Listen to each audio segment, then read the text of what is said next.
What's up to all my producers and audio engineers out there? This is Maestro with Avant Media Institute, and today we're here to talk about gain staging. In the previous video, Mark Drew, he did talk about gain staging just a little bit, but we're going to do a little deeper dive into gain staging and how it can benefit us in all the different phases in recording, in mixing, and in mastering. Here we go. So here we are in Pro Tools, and we have our session. Everything is at normal. Everything is at unity gain as far as our faders are at 0, right? And our pan is up the center as though it was just finished recording, okay? Now, the thing is that gain staging after the recording phase is really not such a real thing. But because of technology and its advances, it allows us the ability to gain stage even after the fact. So when the recording engineer, for whatever reason, doesn't get the gain staging right from the source to the board, and they're gain staging it to get into the DAW, and let's say it's under what we want or we're shooting over what we want, right? Well, then when we have the session in front of us and we hit play, we can actually tell by looking at our volume indicator down here exactly what's going on with our audio. Like, where is it sitting as far as from a gain perspective? And as we can see, that most of our gain structure is not doing so well. So when we're talking about gain staging, what we want to do is we want to make sure that all of our gain levels are at the same starting place.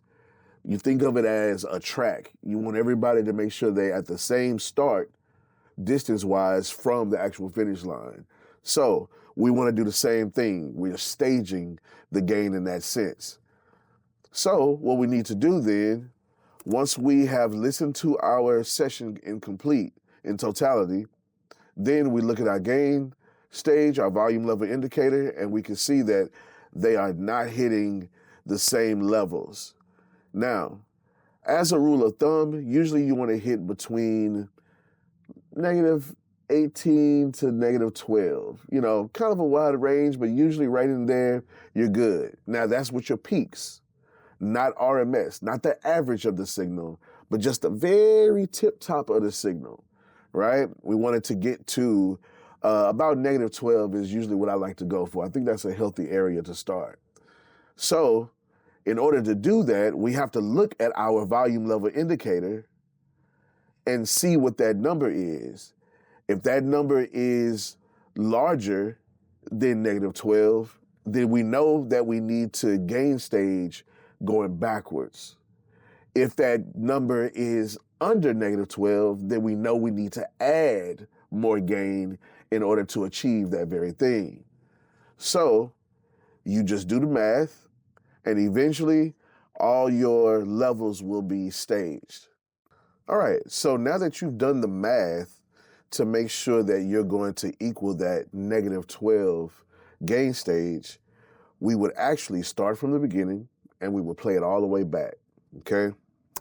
So you want to hit play, and you want to make sure that your volume level indicators by the end of the playback are actually going to be at -12, since that's our goal, that's our target. Now, because we have the K scales while that's playing back, because we have K scales, which is a new way of looking at our metering, we can actually just focus on the 0 point right here if we wanted to. If we didn't want to go by the math and everything, the K scales have made it a little easier. So you have K12, you have K14, and you have K20. What it means is that the 0 point is now moved towards a certain level to where you can focus on it without hitting the top. Because technically, full scale is 0 dBFS or 0 LUFS at the very top of our meter. We don't want to hit that. We don't want to cause distortion. We need room for our mixing phase. We need room for our mastering phase. So you don't want to hit the top of the meter. So what the K scales provide for us is a 0 point well under where true zero would be, so that we can focus our gain staging there. So if you didn't want to do all the math work to the -12, I get it. Now we have a better way of looking at our meters. We can focus at our 0 point because it's well under true zero. In this case with K12, our 0 point is here, and at the very top is +12, which technically is our true zero. It's just to show that we have at least 12 decibels of headroom from where we have staged it, okay? All right, now that we've played all of our audio back, you can see down here where our volume level indicators are. They're all staged to that -12 dB.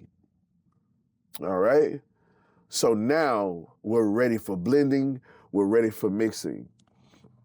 They all start at the same level, at the same starting point, so now when we begin to blend and everything like that, we don't have to really worry about anything distorting or hitting the top and clipping, or being too close to the noise floor, which is at the very bottom of our meter, right? Because our blend is now going to be closely in relationship together.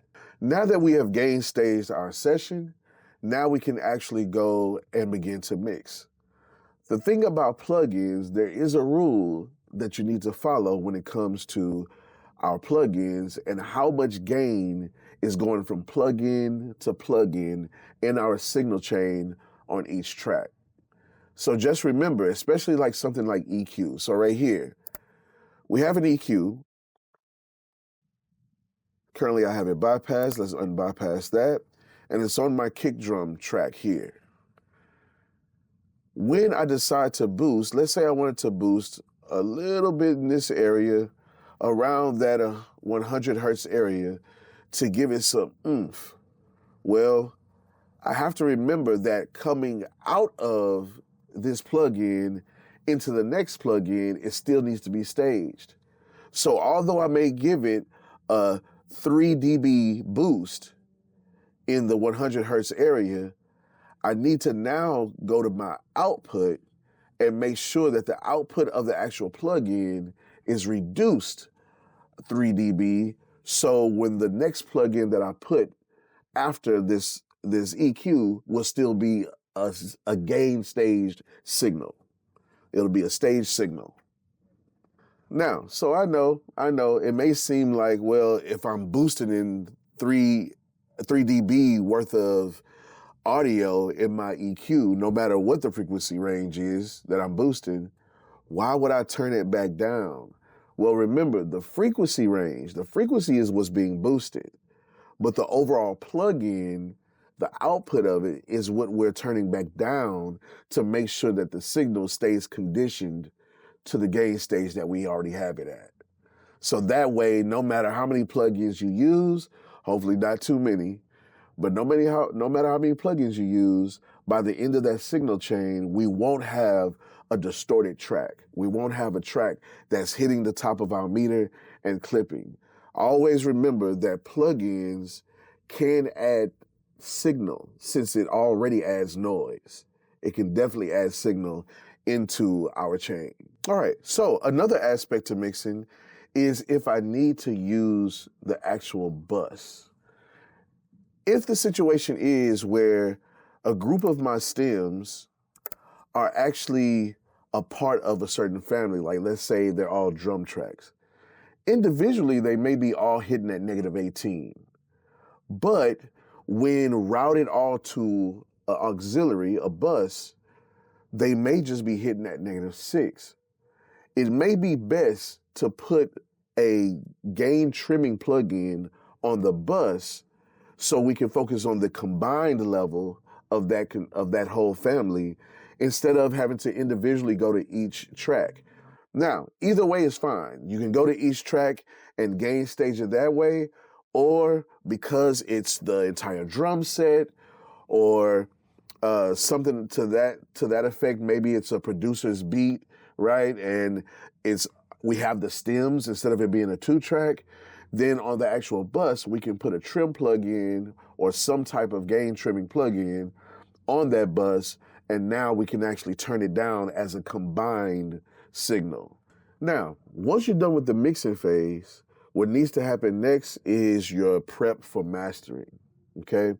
So you want to be able to bring in your mix between -12 dBFS and -6 dBFS as far as its peaks in order to go into mastering. This will still allow us to have enough headroom to actually master on our master fader. So let's assume that we have bounced down our mix. Okay. And now all we have is our master fader. And we're doing some mixes on that master fader. We want to make sure that on the master fader, because it is the sum of all things, right? That's what this sigma down here stands for. It's the sum of all things. It's our summing bus. So all the signals are going to it. It's a combined effort going to the master fader. We want to make sure that our peaks are not exceeding that -6 on average. Okay, that way we can have enough headroom to make sure we do our processes, whether it's EQ, multiband compression. We'll still follow the plug-in rule as far as signal flow goes with that, as far as Gainstaging goes with that. And then at the end of mastering, you're going to have to use a limiter in order to bring it up to industry standard level. Okay, so in order to make that happen, on our limiter, we're going to have to bring our ceiling down. So let's look at a limiter, and let's assume we've already went through our mastering chain and made the appropriate adjustments for a good sounding master. Now we need to go and find a good limiter.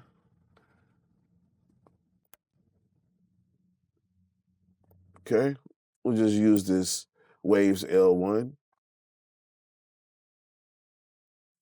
And the ceiling, we're going to bring it down -1. Now, back in the day, because of Red Book value, which we still abide by to a great extent, -1 used to actually be -0.1 when we were dealing with only CD. But now that we're in the age of streaming and we have all these platforms for our music to be digitally heard on, they have decided together that, hey, you know what, our standard needs to change. So we bring our ceiling down now to -1 dB. And when we start to bring our threshold down, our level is going to raise. And when that level raises, we want to keep it at about -14 LUFS or dBFS. That would be industry standard level for streaming. Now, different platforms require different things. I mean, different LUFS, right? Different. So I don't know why we're still talking about the loudness wars when all these standards are still so different. And as mastering engineers, a lot of times we don't even obey that rule for the most part. I'm still mastering to like -11, okay? But for you newbies out there, follow the rules. Don't break the rules like us. We've been veterans for a while, so we kind of do what we want. No, just kidding with you. So just bring your threshold down, leave your ceiling at -1, and you're going to wait until your level comes up to around that -14 LUFS area. Like I said, to me, it's a little too low, but as far as standard, one of our major platforms, streaming platforms, actually has that as a requirement, while others kind of dance right around that -14. So, but if you have a client that wants your master to be louder, wants their master to be louder, then why not? You got to remember, sometimes there's club venues and things of that nature that specific songs are going to be mastered for. So as a master engineer, you want to pay attention and ask the client, what is the use? Where's the main purpose that this song is going to be played? If it's a radio hit, then of course you're going to abide by those standards. If it's just going to be a streaming, abide by those standards. If it's just gonna go on, be played at a venue like a club, then there may be standards that you can seek out for that. But regardless, Gainstaging from the very beginning is gonna help make sure that you don't exceed those standards, or at least when you get to those standards, they won't clip or distort. So just to conclude this, you want to make sure that your Gainstaging is done from the recording phase. That's the best way to go about it. But once again, since technology has allowed us the availability of Gainstaging after the fact, during the mixing phase, you can still bring that gain stage to where it needs to be, and then bring that gain stage into your mastering phase. And as you can see, from the beginning to the end, the Gainstaging actually matters. It is the difference between quality music or quality sound and inferior sound, or distorted sound, or clipping sound. You don't want any of that. So don't just go run into the fader and turning it down. Remember, that's output volume. Gain stage is from the input side. So we need to make sure that we are healthy going in. That way, the sound coming out can be as stellar as possible. And that's Gainstaging in a nutshell. So click the like button, subscribe. Avant Media Institute, we're the place to be. We're going to make sure that we give you the right information every time. Maestro out.